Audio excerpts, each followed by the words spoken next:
Bonjour à tous et bienvenue dans le grand JT de l'éducation. Tout de suite, le sommaire. République, démocratie, transmission, collectif, droit, devoir. À la veille des élections législatives, on se demandera ce qu'est être citoyen à l'école. Antoine Jochims, le cofondateur de l'association Open Politics, et Maxime Repère, professeur d'histoire-géographie, seront avec nous pour répondre à nos questions. Le grand oral arrive bientôt, une épreuve nouvelle pour de nombreux étudiants. Alors comment s'y préparer ? L'association Job IRL apporte son aide aux étudiants. Sa présidente et fondatrice viendra nous livrer des conseils en deuxième partie d'émission. Si les enfants avaient des pouvoirs magiques, lesquels seraient-ils ? C'est la question qu'on leur a posée dans Regard d'enfant. Mais tout de suite, on retrouve Michael Dos Santos pour l'actualité en bref. Bonjour Mickaël. Bonjour Virginie. Alors on commence avec la canicule. Hier matin dans le Vaucluse, une école primaire a dû faire face hier à un nombre de malaises assez impressionnant. 72 cas au total, soit à peu près un tiers de l'école. Hier matin, plusieurs enfants se sont plaints de maux de tête, de douleurs à la tête, aussi au ventre et de saignements au nez. Les secours ont été alertés, les élèves ont été pris en charge et puis tous, heureusement, ont pu rentrer chez eux. Alors pour le moment, la cause de ces malaises en cascade n'a pas été déterminée, mais la piste du coup de chaud, amplifiée, il faut le dire aussi, par un effet de groupe, reste pour le moment privilégiée. Dans certaines classes, les professeurs disent que les températures sont montées jusqu'à 40 degrés. Pour rappel, l'Éducation nationale a annoncé hier que les élèves des zones rouges pouvaient rester chez eux pour éviter les fortes températures. Le Vaucluse n'en fait pas partie. L'épreuve du bac de français avait lieu ce jeudi pour la filière générale. Pour les élèves de bac pro, c'était mardi. Et l'intitulé du sujet a fait polémique. Selon vous, le jeu est-il toujours ludique ? C'était le sujet de dissertation proposé pour l'épreuve de français aux 187 000 élèves de terminale pro. Problème, à la sortie de la salle d'examen, beaucoup ont reconnu, notamment sur les réseaux sociaux, ne pas connaître le mot ludique. C'est assez étonnant. Résultat, certains ont raté l'épreuve, d'autres ont même rendu copie blanche. Mais comme il n'est jamais, vous le savez, trop tard pour accroître son savoir, voici la définition du mot ludique par Rémi Girard, je vais y arriver, professeur de français. Le mot ludique vient du latin ludus et ça veut dire qui se rapporte au jeu, puisque le mot ludus veut dire jeu, amusement. Donc la question en elle-même peut paraître assez étrange, puisque quelque part on est en train de demander aux élèves si le jeu est toujours relatif au jeu. Alors comment expliquer que le mot ludique, employé quand même assez régulièrement dans notre quotidien, soit inconnu pour ces élèves de Terminal Pro ? Écoutez l'explication de Rémi Girard. On constate depuis maintenant assez longtemps, et les études même du ministère de l'Éducation nationale le montrent, une baisse très claire des élèves dans les compétences liées à la langue française, que ce soit l'orthographe, que ce soit la syntaxe, mais également sur la question du lexique, du vocabulaire. Et c'est une compétence, la compétence lexicale, qui peut être très marquée par rapport à l'origine sociale. Et on sait que beaucoup d'élèves de bac professionnel sont des élèves qui viennent plutôt de milieux défavorisés. Origine sociale et puis aussi une question de génération, puisque nous, entre guillemets, les vieux ludiques, on l'utilise peut-être assez souvent. Chez les jeunes, je ne pense pas très honnêtement que le mot ludique soit employé de manière régulière. Voilà. Oui, puis surtout la réaction de Rémi Girard, qui est vraiment intéressante, qui dit effectivement, le jeu est-il toujours ludique ? Est-ce que c'est pas contradictoire au niveau du sujet ? Ou même une redondance. Oui, ça fait polémique. En tout cas, c'est intéressant et ça permet de débattre. Autre polémique qui concerne le bac, des notes ont été rehaussées par l'Éducation nationale. C'est ce que dénoncent des correcteurs d'épreuves de spécialité du bac qui se sont déroulés en mai dernier. Alors selon plusieurs témoignages recueillis par nos confrères de Libération, certaines notes ont été réajustées sans leur accord. Certains élèves ont pu gagner quand même jusqu'à 3 points. Les correcteurs déplorent l'absence de transparence, un mépris de leur travail et puis un manque de cohérence entre l'appréciation initiale sur la copie et puis la nouvelle note finale. Et alors que répond l'Éducation nationale ? Alors là aussi c'est assez étonnant de la part de l'Éducation nationale. Il s'agit d'une harmonisation prévue de longue date déjà effectuée l'année précédente. Alors concrètement, concrètement, je vais tenter de vous expliquer, même si les sujets qui sont proposés sont censés être de même difficulté pour les élèves, il peut quand même y avoir quelques différences et c'est pour cette raison que l'Éducation nationale corrige et réajuste les notes. Un argument en tout cas qui ne tient mais alors pas du tout la route pour les correcteurs, puisqu'ils expliquent que l'année dernière, cette harmonisation ne concernait que le contrôle continu et pas les épreuves écrites de spécialité. L'enjeu était donc bien différent. Merci Mickaël. Alors à la veille du second tour des élections législatives, eh bien, on va se demander ce qu'est être citoyen à l'école. C'est notre question du jour. Pour en parler, je suis ravie d'accueillir Maxime Repert. Bonjour. Bonjour. Merci d'être avec nous. Vous êtes professeur d'histoire-géographie et secrétaire national aux conditions de travail pour le SNALC. Et avec nous également Antoine Jochims. Bonjour. Bonjour. Vous êtes cofondateur d'Open Politics. On s'était déjà vu sur School TV. Merci d'être là à nouveau pour parler d'un sujet qui nous tient cher, si je puis dire, cher à tous. C'est la citoyenneté. Nous venons de vivre il y a quelques mois une élection présidentielle, vous le savez. Cette fois-ci, ce sont les législatives avec un triste record. Le taux de participation historiquement bas, 52% et quelques, et un désintérêt profond des jeunes pour la politique. Je crois que le taux d'abstention chez les jeunes est à peu près de 78% chez les 18-24 ans. Et pourtant, étrangement, j'ai le sentiment inverse. Dès que je discute avec les jeunes, donc en dessous de 24 ans, du moins, dans la rue, à l'école ou ailleurs, eh bien, je les sens extrêmement engagés et investis. Comment expliquer cette situation l'un et l'autre? Peut-être Maxime Repert? Oui, eh bien écoutez, ça peut paraître surprenant effectivement. Nous, au niveau de l'enseignement, que ce soit au collège ou au lycée, on aborde bien sûr les temps forts de la vie démocratique et bien entendu la question du vote et celle des institutions. Voilà, donc ça on explique, on aborde, on répond aux questions, bien entendu tout en conservant, je dirais avec professionnalisme, notre neutralité par rapport à ces questions, parce qu'il n'est pas rare que des élèves nous demandent notre avis par rapport à telle élection, ou par rapport à telle situation politique ou d'actualité. Mais c'est vrai que voilà, je constate une forme en tant que citoyen, une forme de désamour des jeunes par rapport à la question du vote. Et c'est vrai que même si nous faisons de notre mieux en tant qu'enseignants pour justement expliquer les institutions et l'importance du vote, il n'en ressort pas moins qu'actuellement il y a une crise, une forme de coupure, cassure entre les jeunes et le vote. Est-ce que vous avez le même sentiment? Ce qui ne les empêche pas, oui. Excusez-moi, ce qui ne les empêche pas d'être engagés. Moi, je salue l'engagement des jeunes par rapport à tout ce qui va être action solidarité, tout ce qui va être banque alimentaire. Dans le cadre du conflit ukrainien, j'ai vu beaucoup de jeunes, beaucoup d'élèves prendre part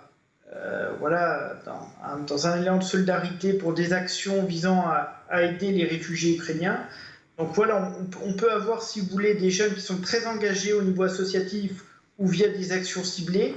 Et c'est vrai que par rapport au vote, oui, mais justement, il y a un problème. C'est bien justement ce qui m'interpelle et c'est pour ça que j'aimerais vous faire réagir. Antoine Jochims, est-ce que vous avez ce même sentiment, à la fois un engagement très profond, très marqué dans la rue, à l'école et ailleurs, dans les universités, et à la fois, effectivement, ces jeunes qui ne vont pas voter? Pourquoi? Comment vous l'expliquez?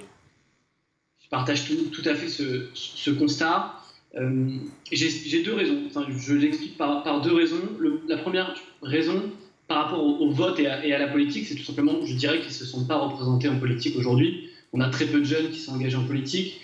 On a très peu de partis qui font confiance à la jeunesse. Bien sûr, les partis aux extrêmes font confiance à la jeunesse, mais ne sont pas forcément représentatifs de toute la jeunesse, et il y a différentes jeunesses. Donc le premier élément, c'est que les jeunes ne se sentent pas représentés, je pense.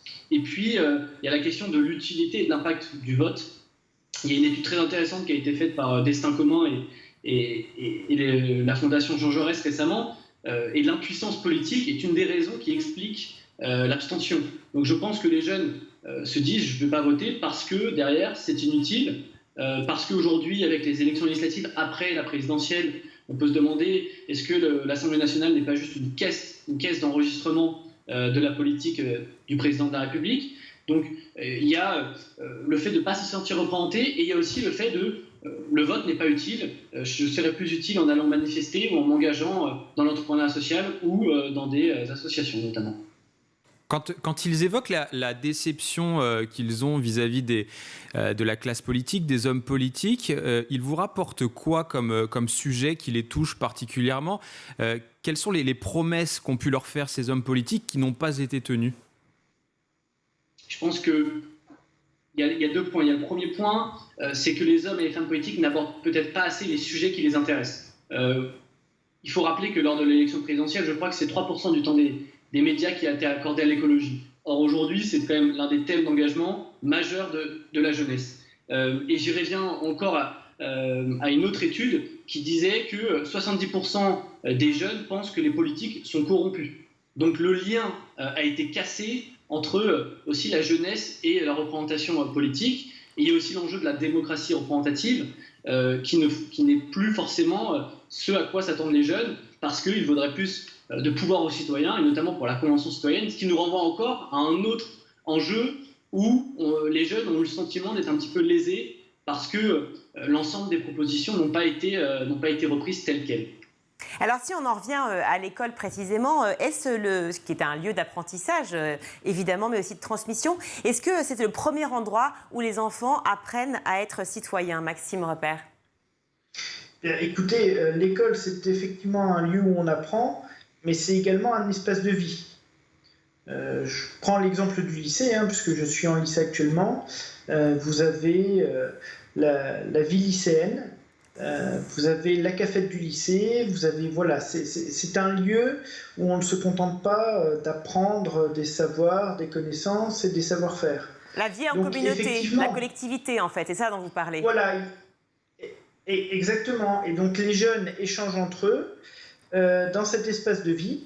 Et c'est vrai pour le coup que voilà, il y a des échanges qui se font, des discussions, parfois des débats. Alors j'ai animé à titre expérimental dans mon établissement des cafés-débats où on abordait des thèmes à la fois très divers, justement qui avaient un lien toujours assez proche avec la notion de citoyenneté, parce que l'école et le lycée, notamment au-delà d'obtenir le bac, c'est avant tout le fait de pouvoir former les citoyens de demain et puis les amener à développer chez eux, bien entendu, ce qui m'est très cher d'ailleurs, la notion d'esprit critique. Donc voilà, l'école, c'est pas simplement un endroit où on va suivre une scolarité pour obtenir un diplôme, c'est bien plus que ça.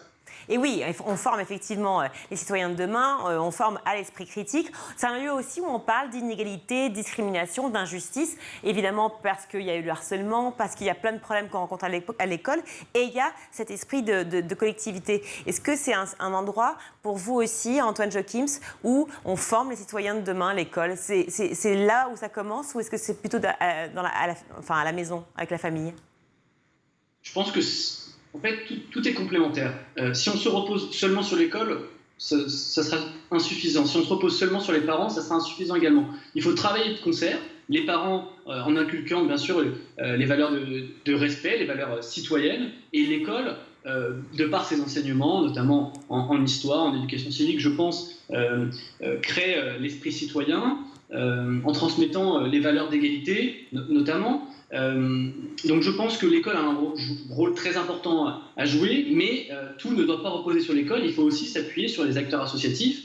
Et d'ailleurs, je pense que plus de temps peut-être scolaire devrait être accordé aux jeunes pour qu'ils puissent s'engager dans des associations. Alors déjà, on va voir ce qui se passe au niveau scolaire. Il y a plusieurs façons d'aborder la citoyenneté. Il y a déjà enseigner les gestes qui sauvent, et il y a les valeurs fondamentales classiques dont on parle, et puis il y a les fameux cours d'EMC, d'éducation morale et civique, qu'on enseigne justement quand on est professeur d'histoire-géographie. Déjà, pourquoi en fait c'est pas une matière à part entière, l'EMC? Qu'est-ce qui s'est passé? Parce qu'il n'y a pas de CAPES pour l'EMC. Non, alors si vous voulez, c'est une spécificité française d'ailleurs d'avoir en une seule discipline l'histoire, la géographie et également l'éducation civique. Et c'est une spécificité qui trouve sa racine tout simplement au moment de la Troisième République. Voilà.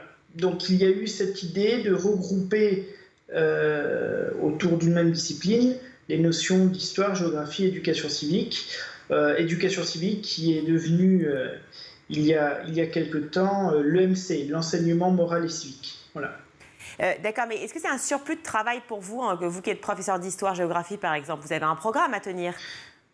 Ah oui, bien sûr. Alors, si vous voulez, nous avons un programme sur une année scolaire. Pour chaque niveau, nous avons un programme d'histoire, un programme de géographie et également un programme d'enseignement moral et civique, sachant que cette EMC, comme on l'appelle dans le jargon, peut être dispensée par un professeur d'histoire-géographie, mais pas que. Voilà. Par qui d'autre? Avant, l'éducation civique, c'était l'apanage des professeurs d'histoire-géographie. Maintenant, ce n'est plus forcément le cas, même si dans la pratique, ça a tendance à l'être de façon importante. Un professeur de philo ou de français peut enseigner le l'EMC? Par exemple. Est-ce que le fait de ne pas en faire une matière à part entière de l'éducation civique, je dis éducation civique parce qu'on l'appelait comme ça de mon temps, ça a changé de nom, mais le fait de ne pas en faire une matière à part entière, est-ce que déjà c'est pas un mauvais signal que l'on envoie à ces élèves en leur disant c'est une matière à part, complémentaire, pas forcément très très utile, alors que l'histoire géo est une matière, elle, à part entière? Oui, mais effectivement, ça peut donner ce sentiment-là. Mais de la même façon, on pourrait dissocier par exemple l'histoire et la géographie. De faire ça en deux matières distinctes, un petit peu comme on le ferait en Allemagne par exemple. Oui, bien sûr, mais là on évoque le désintérêt des jeunes pour la politique. Le fait d'en faire une matière quasi secondaire, ça envoie, à mon sens en tout cas, un signal qui est déjà assez négatif. Alors ça peut. Il faut voir aussi que tout ne se joue pas au niveau de l'école. Ça a été évoqué tout à l'heure, il y a bien sûr au niveau de la famille, et puis il y a des phénomènes de société, comme je les appelle, que nous ne maîtrisons pas. Tout ce qui se passe en dehors du temps scolaire, notamment via les réseaux sociaux, donc voilà, il y a des choses qui se passent, des phénomènes de société qui sont extérieurs au système scolaire. Alors, on disait que effectivement, vous pouviez, en tant que professeur d'histoire-géographie, enseigner l'EMC. Il y a aussi d'autres professeurs qui peuvent enseigner l'EMC, mais aussi d'autres professeurs qui peuvent parler de ces valeurs importantes de citoyenneté. Notamment, je rebondis sur un des sujets de philo à l'épreuve du bac. Revient-il à l'État de décider de ce qui est juste? Antoine Joachim, est-ce que ça vous a vraiment interpellé, justement, ce sujet de philo, et est-ce que vous en avez parlé avec les étudiants? Vous savez, j'ai fait une très bonne note au bac de philo, donc je n'avais pas suivi forcément les sujets. Après, sur ce qui est juste ou pas, nous, c'est vrai que c'est un sujet de débat récurrent chez Open Politics lorsqu'on fait nos exercices pratiques. Et est-ce que c'est l'État qui doit déterminer ce qui est juste ou non, peut être un sujet de débat. Pour tout vous dire, je n'en ai pas forcément discuté avec les jeunes. L'intervention de l'État et le rôle de l'État, bien sûr, les intéresse, mais ce qui revient quand même souvent, ça reste les sujets d'écologie et d'injustice sociale. Oui, donc c'est ça, c'est finalement tous les sujets de société qui remontent en permanence et qui font débat. Et c'est vrai que l'écologie est un des sujets principaux, si je puis dire, des discussions des jeunes aujourd'hui. Ça revient tout le temps. Oui, ça revient tout le temps, et puis ça tend à devenir un macro-sujet qui irait au-dessus de tous les autres sujets. C'est-à-dire que avant de penser écologie, les arbitrages... On vous perd un petit peu, la connexion n'est pas très bonne, excusez-moi. Je vais vous reprendre dans quelques instants. Juste Maxime, peut-être vous pouvez réagir le temps que la connexion revienne avec Antoine Joachims. Maxime Rampère, justement, l'écologie, c'est une notion importante. Et pourtant, tout à l'heure, Maxime disait que, et vous aussi d'ailleurs, que les jeunes étaient désintéressés parce qu'ils avaient l'impression qu'effectivement, c'était un peu peine perdue, quoi. Voter, mais en fait, finalement, ça ne sert plus à rien. Les parents pensent ça, les grands-parents pensent ça, mais les jeunes ont leur avenir devant eux. Ils ont justement de vraies notions écologiques et environnementales. On pourrait penser qu'à l'inverse, ils seraient extrêmement justement actifs sur le sujet et auraient envie d'être votants tout de suite.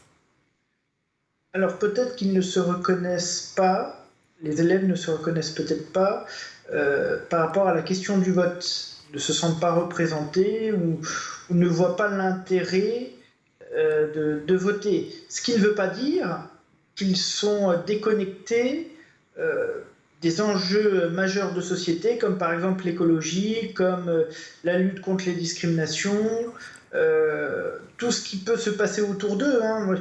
Vous voyez, je peux voir des élèves organiser des collectes de recyclage, participer à des banques alimentaires, œuvrer pour telle ou telle cause, contre le cancer. Enfin, il peut y avoir énormément d'actions qui sont mises en place par les élèves sous l'impulsion des élèves, ce qui montre bien qu'ils se sentent quand même concernés par ce qui se passe au niveau de la société. Et pour autant, ces mêmes élèves se disent que leur priorité à 18 ans, c'est plus de passer leur permis que d'aller voter. Antoine Jochims, vous êtes à nouveau avec nous. Je pense que la connexion est bonne maintenant. Voilà, je vous entends bien, merci. Vous vouliez poursuivre, pardon, parce que je vous ai interrompu du coup. Non, ce que je voulais dire, c'est que l'écologie, c'est un sujet qui tend à devenir structurel. Il devient un macro-sujet qui devient la première priorité d'un ouvrage. Lorsqu'on parle d'économie, lorsqu'on parle de relations internationales, l'écologie tend à devenir la première priorité, même lorsqu'on ne parle pas d'écologie. Tout à l'heure, on parlait vraiment des cours d'histoire-géographie, de tout ce que vous pouvez évidemment y apprendre, puisque l'école est un lieu d'apprentissage de notre culture, d'une culture commune. Nous sommes en Europe, et donc c'est aussi le lieu où on parle de société multiculturelle. Maxime Repère, est-ce que le mot Europe évoque quelque chose pour les collégiens ou les lycéens avec qui vous discutez? Est-ce qu'ils ont vraiment cette notion de faire partie de l'Europe? Une société multiculturelle. Alors, sur une société multiculturelle, oui, clairement. La question européenne est peut-être un petit peu plus lointaine pour eux que, effectivement, la question et les enjeux nationaux. Mais alors, qu'est-ce que ça évoque pour eux, l'Europe, finalement? C'est quoi? C'est une vague idée, et puis ils ne savent pas s'il faut en sortir ou pas en sortir. Quand il y a des débats sur l'élection présidentielle ou même les législatives, autour de la question de l'Europe, vous en débattez en classe? Alors, non, enfin, à titre personnel, je n'ai pas débattu de l'Europe. En tant que professeur d'histoire, bien sûr, j'ai abordé, que ce soit en collège ou en lycée, la construction européenne, qui aboutit bien sûr à l'Union européenne. Mais ensuite, derrière, non, l'intérêt des élèves pour l'Europe, il est surtout à travers, je dirais, l'aspect culturel. C'est vrai que quand il y a eu par exemple le Brexit, j'ai vu beaucoup d'élèves être attachés à la notion, j'allais dire, d'Europe, d'Union européenne. Voilà. Délégué de classe. Pour autant, ils maîtrisent moins, excusez-moi, pour autant, ils maîtrisent moins, je dirais, l'actualité politique au niveau européen. Délégué de classe, pour vous, Antoine Jochims, c'est peut-être la première étape dans la vie d'un citoyen? Ça peut l'être si on gagne l'élection, mais pour ma part, j'ai perdu toutes mes élections de délégués. Donc, je pense qu'il faut aller au-delà de l'élection, justement, pour en plus créer une certaine compétition dès le départ qui n'est pas forcément saine. Moi, je pense que c'est... Typiquement, je me rappelle, professeur d'histoire, et joue un rôle très important pour le citoyen parce qu'il nous a rien. Là où les résistants. Mais je pense que. Antoine, la connexion n'est pas très bonne, on entend un mot sur deux, je suis navrée. Je veux bien que vous réessayiez de rappeler et de... Voilà, je vous attends encore quelques secondes parce que j'aimerais vous faire réagir évidemment sur l'affaire Samuel Paty. Donc raccrochez, revenez avec moi. J'aimerais pouvoir en discuter aussi avec Maxime Repère justement de cette première étape évidemment en tant qu'éventuellement délégué de classe et surtout de la réaction des parents. Est-ce que et finalement l'EMC peut être aussi source de problèmes et voire d'embrigadement, c'est ce que j'ai lu sur plein de réseaux et d'articles, pour certains parents? Alors écoutez, entre le ressenti des parents et la réalité, ce sont deux choses qui sont différentes. Nous, on n'est pas là pour endoctriner les élèves.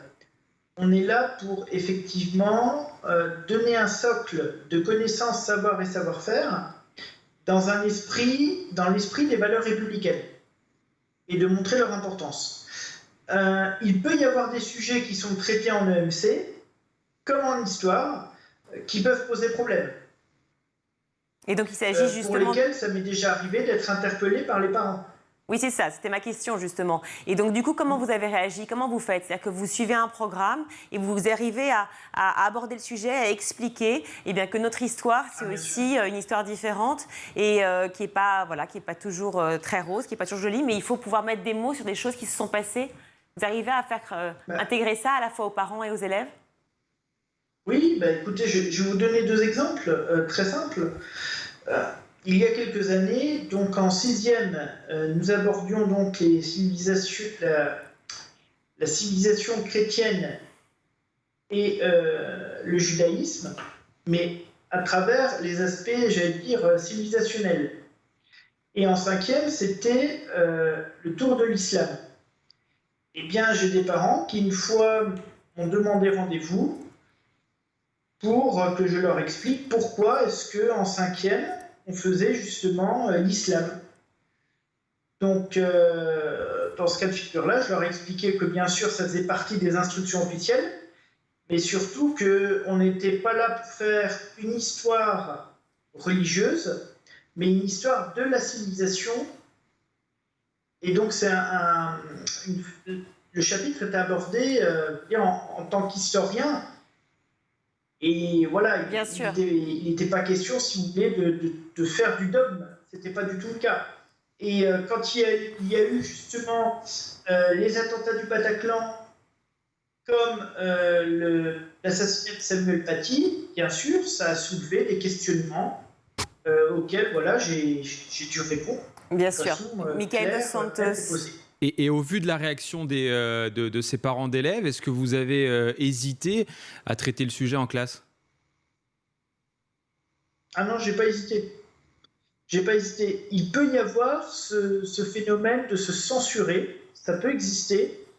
Moi, je vais parler pour moi, je ne vais pas parler pour les autres, hein, mais je veux dire, à partir du moment où des notions comme la notion de laïcité, ce sont des notions qui sont claires et républicaines. Je ne vois pas pourquoi je me censurerais d'aborder tel ou tel chapitre à partir du moment où ça fait partie de mon travail. Antoine Jochims, l'affaire Samuel Paty a évidemment été extrêmement marquante pour nous tous, mais encore plus, j'imagine, au sein de l'Éducation nationale. Et quand vous, cofondateur d'Open Politics, c'est encore un drame qui est très présent. Il y a eu un avant et un après. Vous n'enseignez pas les choses de la même manière? Je commencerai avec vous tenez en vos mains l'intelligence. Vous êtes responsable de la patrie. Je crois qu'en attaquant Samuel Paty, ils se sont attaqués à la patrie, c'est de ce qui est cher peut-être, parce que qu'est-ce qu'il y a de plus cher que les personnes qui s'occupent de nos jeunes, qui les accompagnent vers la citoyenneté. Donc, bien sûr, il y a un avant et un après. Déjà, à titre personnel, moi, je me rappellerai toute ma vie de cette soirée et de l'hommage ensuite qui a été rendu dans la cour de la Sorbonne. Après, pour ce qui est d'Open Politics, c'est un sujet qu'on peut aborder. Juste, ce qu'on garde toujours à l'idée, c'est de réussir à le faire dans un cadre serein, calme et apaisé. Parce que ce drame hystérise bien des débats et clive. Et justement, c'est tout leur objectif de nous fracturer. Et je crois qu'il faut garder en tête que de ce drame, il faut tirer une certaine cohésion et une certaine écoute les uns des autres. Et une certaine, apprendre à échanger, à se comprendre, parce que peut-être que si en amont de ce drame, il y avait eu plus d'échanges, plus de compréhension, peut-être que ce drame ne serait pas arrivé. Merci beaucoup à vous deux d'avoir parlé de la citoyenneté, notamment à l'école. Maxime Rappel, je rappelle que vous êtes professeur d'histoire-géographie et d'éducation morale et civique, et également secrétaire national aux conditions du travail pour le SNALC. Et merci également à vous, Antoine Jochims, cofondateur de Open Politics, d'avoir été avec nous sur le plateau du Grand JT. On marque une courte pause et on se retrouve dans un instant.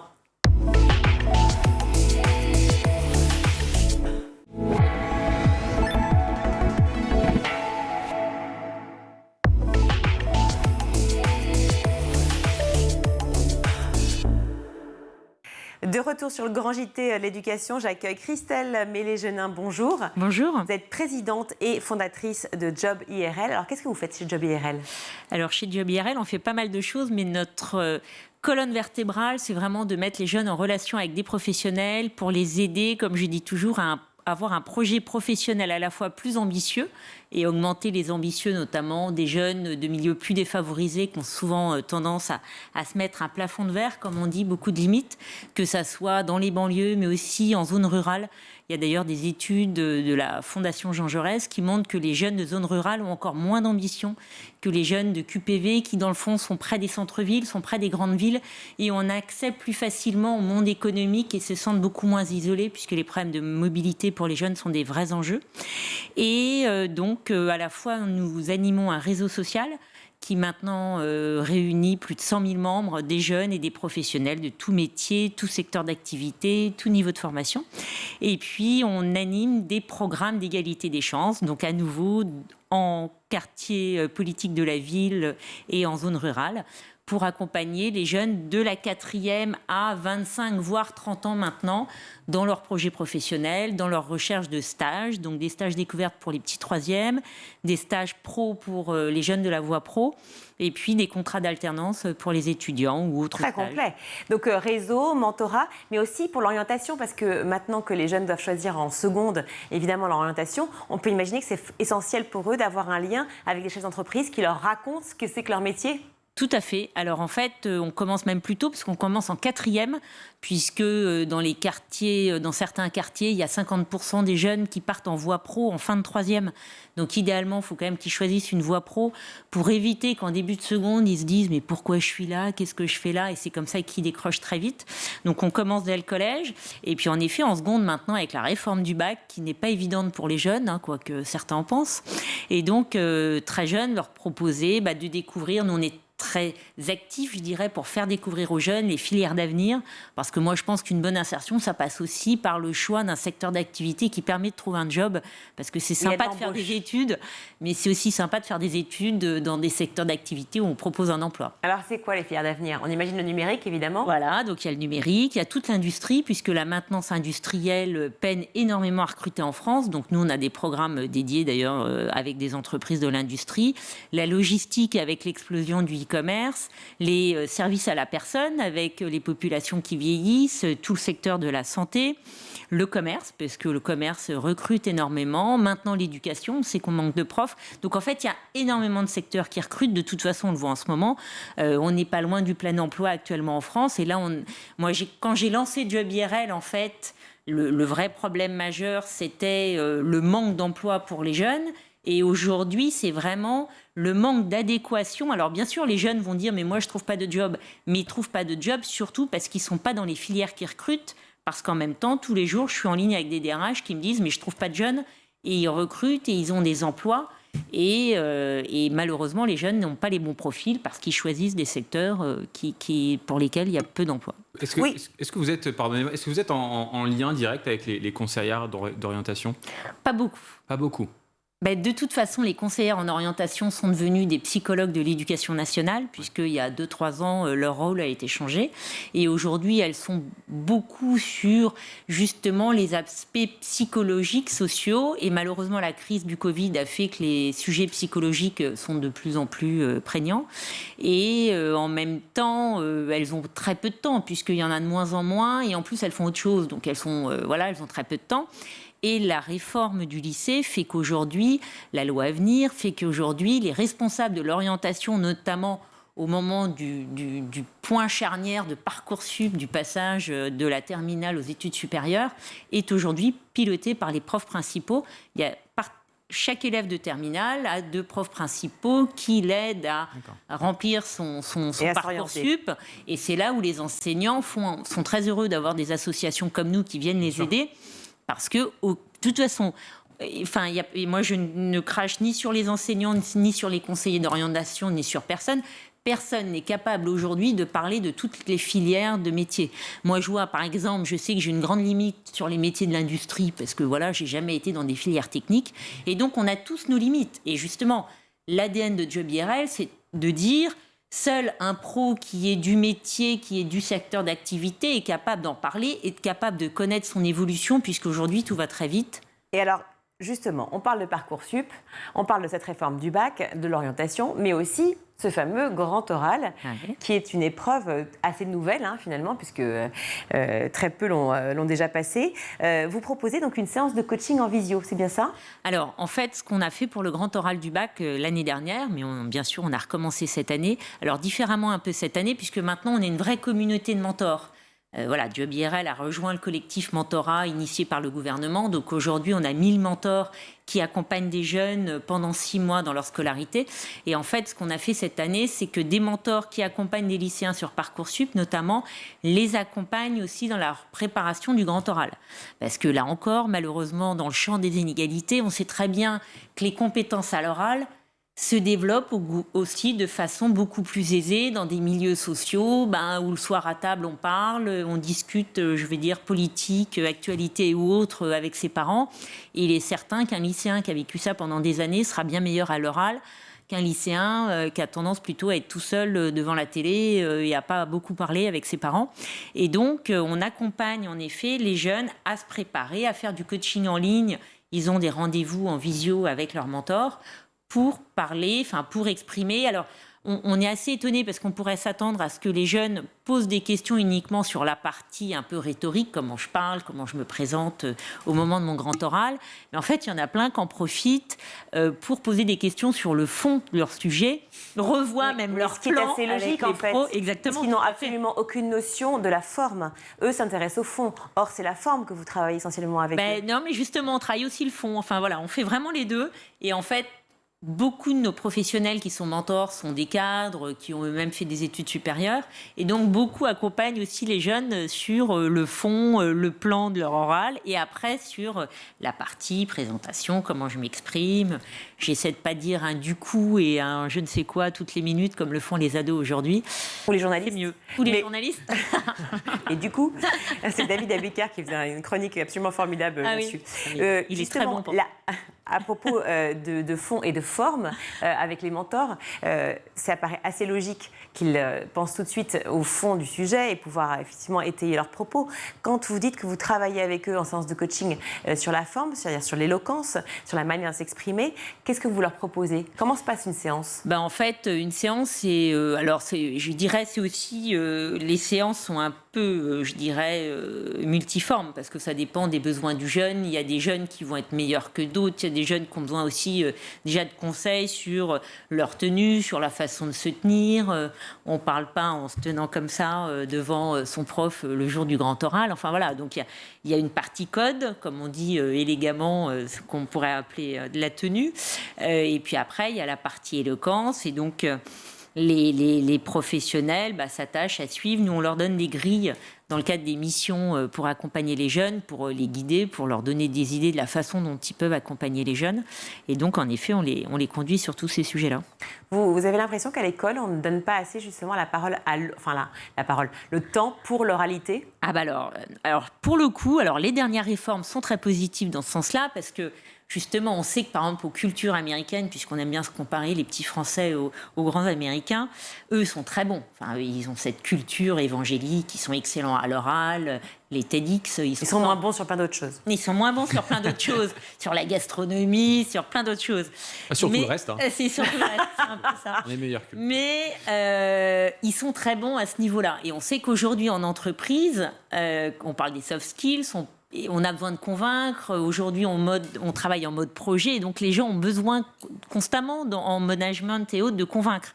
Et donc, ça, c'est très positif parce qu'aujourd'hui, il y a un oral au niveau du brevet.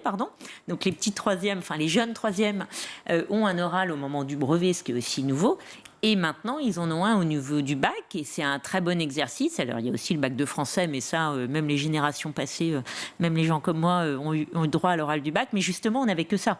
Et donc là, il y a plusieurs fois dans l'année où on a l'occasion, enfin, dans le parcours de collège-lycée, d'avoir un travail sur l'oralité, et c'est très bien. Il y a une grosse pression sur le grand oral, là. La note compte. Il y a une note. Est-ce qu'elle compte? Quel coefficient? Est-ce que c'est Alors là, important? vous me posez un piège. Oui, là, c'est une colle, mais je crois que c'est un coef. Oui, c'est un coef assez important. J'ai oublié, mais c'est important. Quel conseil vous donneriez aux enfants qui nous regardent, aux jeunes, je dis aux enfants, aux lycéens qui nous regardent? Je crois que le grand oral, c'est coef 10. Moi, je ne suis pas tout à fait sûre. Oui, moi, c'est ce que j'allais dire, mais j'ai eu peur de quel conseil on donnerait à toutes les deux, on doit avoir raison, alors, si on pense la même chose, mais on ne sait jamais. Vous dites combien?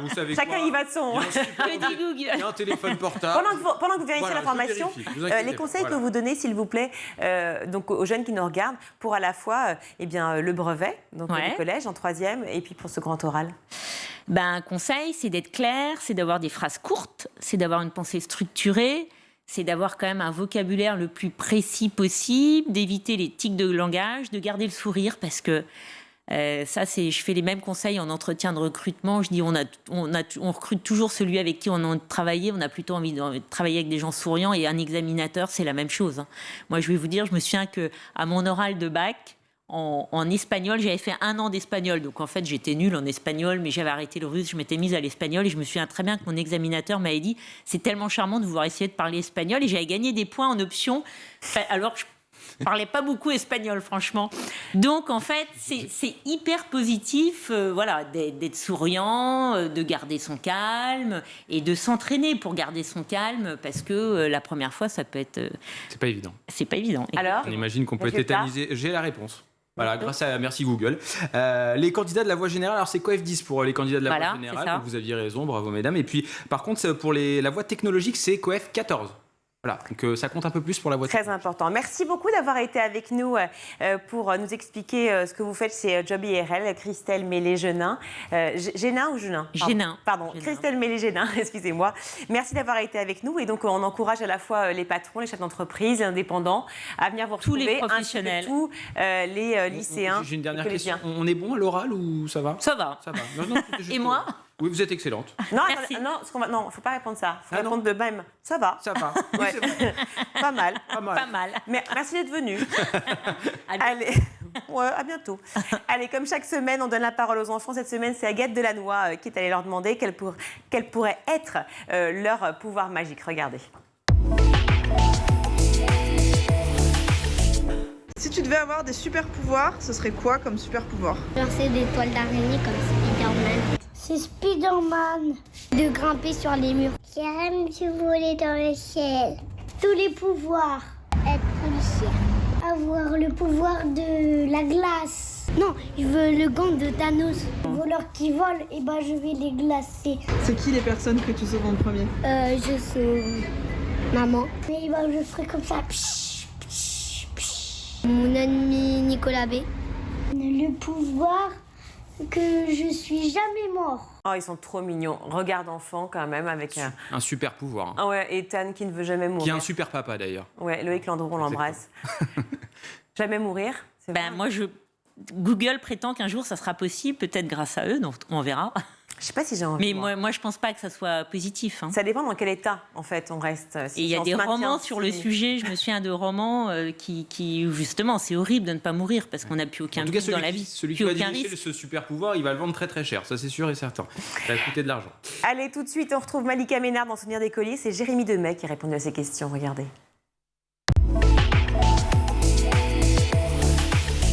Si vous le voulez bien, on va se concentrer sur l'école d'aujourd'hui. Allons-y. Bon, vous y êtes plus depuis un moment, mais vous avez des enfants? Ouais. 2, c'est ça? En fait, j'ai une petite fille et un autre qui va arriver, mais on ne sait pas si c'est un garçon ou une fille qui va arriver dans un mois. Là, votre petite fille, elle a quel âge? Elle a 2 ans et 3 mois. Ah oui, donc votre avis sur l'école d'aujourd'hui Je ne l'ai pas encore. Et là, justement, d'un point de vue extérieur assez lointain, finalement, est-ce qu'il y a des choses pour vous qu'il faudrait changer dans l'école d'aujourd'hui? Je pense, moi, j'apprendrais d'autres choses aux enfants. Tu vois, je leur apprendrais des choses qui servent toute la vie. Je leur apprendrais à respirer. Je leur apprendrais à méditer.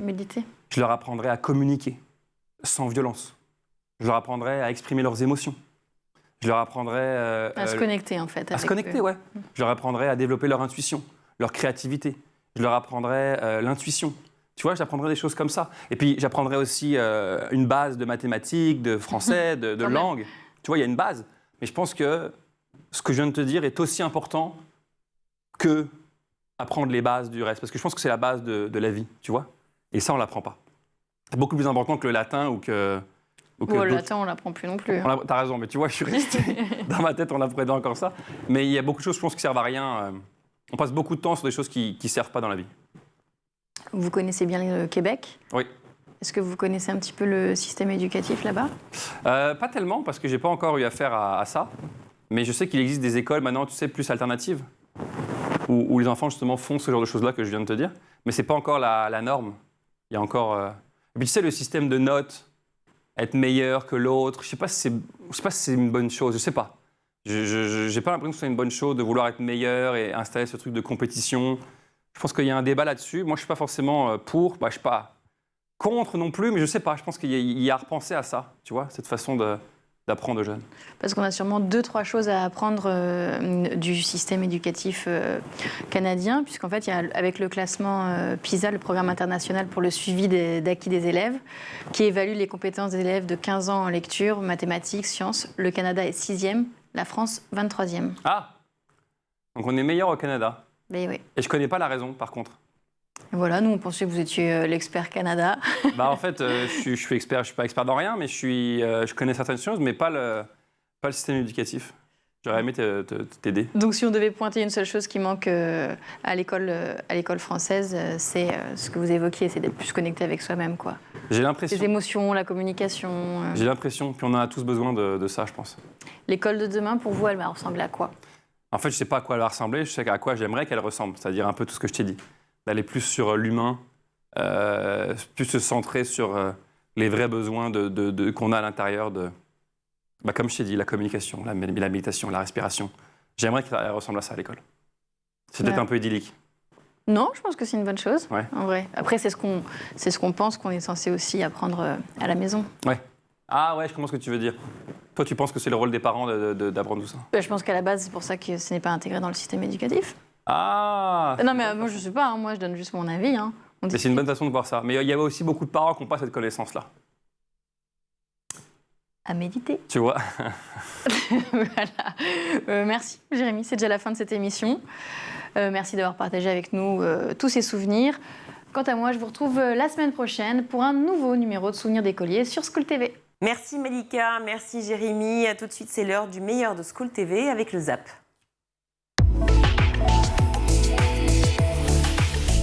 Ça fait bientôt 30 ans que la main à la pâte prend à bras le corps la question de l'enseignement des sciences, du primaire jusqu'au collège. Une initiative pour la diffusion de la culture scientifique auprès des jeunes générations que vous avez lancée auprès de vos confrères. Prix Nobel de physique s'il en est, Georges Charpak, et puis Yves Quéré également. Qu'est-ce qui a changé en 3 décennies, Pierre ? En 1995, quand nous avions constaté depuis l'Académie des sciences que l'école primaire française ne transmettait plus du tout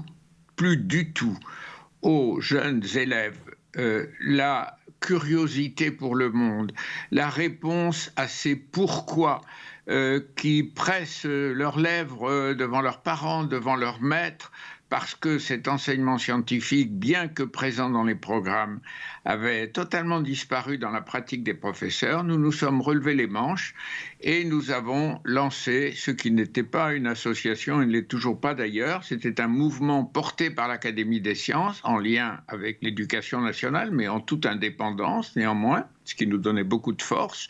Et depuis 2010, c'est une fondation, également portée par l'Académie, mais qui a pris acte de l'ampleur de ce mouvement. Alors, en accompagnant les enseignants, de très nombreux scientifiques, on fait progressivement changer la situation. Et on peut dire qu'aujourd'hui, l'enseignement des sciences, je devrais plutôt dire, il y a quelques années, l'enseignement des sciences de la nature, qu'on appelle physique, astronomie, météorologie, biologie, sciences du vivant, géologie, etc., a retrouvé une certaine place dans notre enseignement primaire. Malheureusement, ces dernières années ont marqué une inflexion plutôt négative, avec une focalisation excessive et exclusive surtout sur les mathématiques et le français, comme si les mathématiques n'appartenaient pas à cette grande famille de la science, et en omettant ces sciences de la nature qui sont la source d'émerveillement. Nous l'avons dit à propos des étoiles, de l'arc-en-ciel, mais on pourrait le dire à propos des fleurs tout aussi bien, ou de la mer, chez les enfants. Donc le chantier continue. Ce volet pédagogique des Journées nationales de l'agriculture, il a même un titre. Regardez la terre. Regardez la terre, ça consiste en quoi ? Ça consiste à justement attirer l'attention des jeunes qui sont attirés par plein de choses avec les outils qu'on connaît aujourd'hui. Donc c'est justement pour leur dire que l'agriculture, ce sont plein de choses intéressantes à regarder, à sentir, à goûter.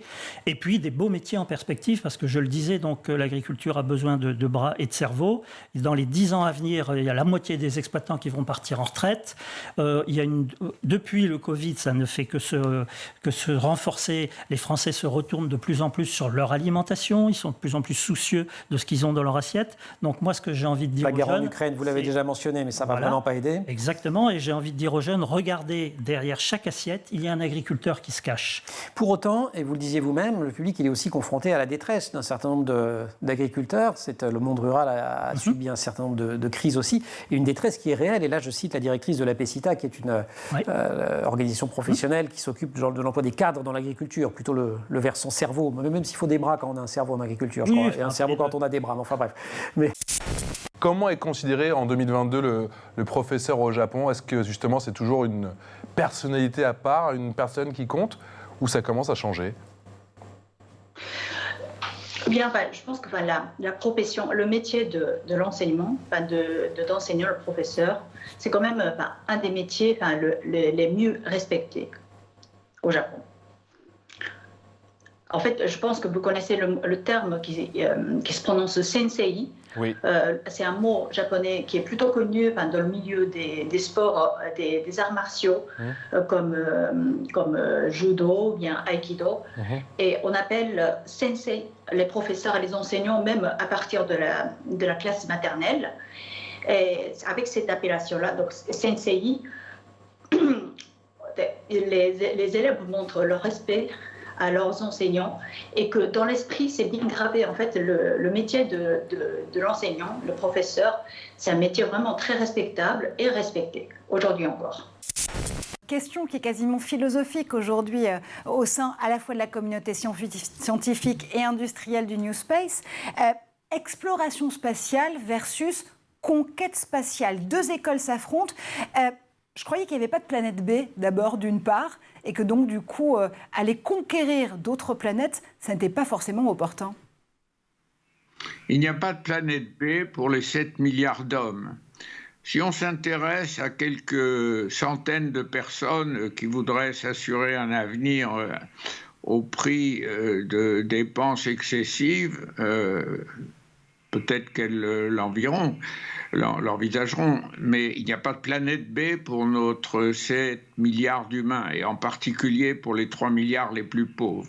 Donc nous avons une obligation morale évidente de mettre tout notre savoir scientifique, pour ce qui concerne mon métier, au service de cette justice et d'une meilleure répartition des richesses, et surtout en préservant l'avenir avec l'action sur le climat et sur la biodiversité. Voilà les tâches de demain, voilà ce que notre école doit transmettre comme objectif enthousiasmant à la générosité de la jeunesse.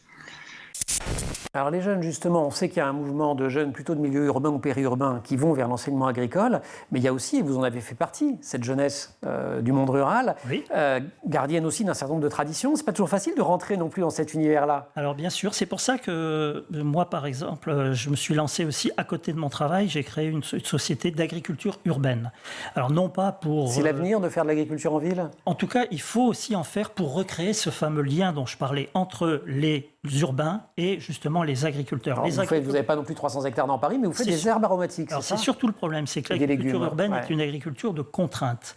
Donc on se sert de l'agriculture urbaine comme un support pour faire de la pédagogie. Je suis par exemple au lycée Albert Demain, où je fais une terrasse, où je décide les plantations avec les profs, qui eux-mêmes, comme c'est un lycée hôtelier, ont besoin de montrer comment une plante pousse pour ensuite mettre le persil dans le plat qu'ils décident et de planter avec les élèves, par exemple, les différentes herbes aromatiques.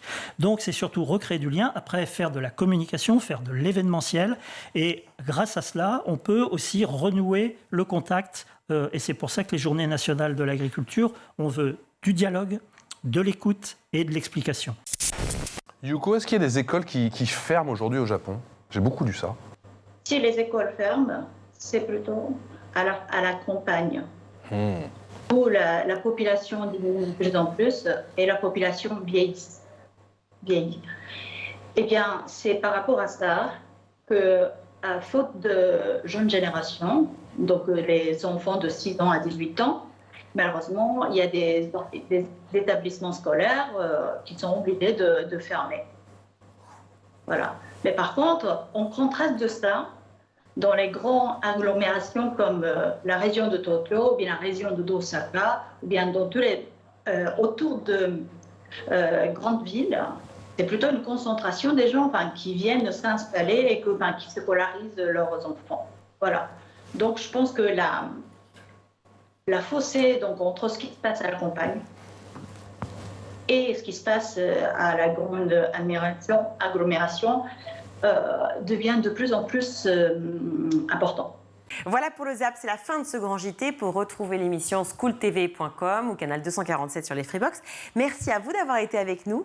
C'est un plaisir de pouvoir parler de Job IRL. Christelle Mélé-Génin sur le plateau du grand JT d'éducation, ainsi que Michael Dos Santos. Merci. Cette petite semaine s'est bien passée. Alors c'était génial et puis c'était tellement bien que je reviens lundi. Ah, lundi. Vous voyez, comme uniquement lundi ou toute la semaine?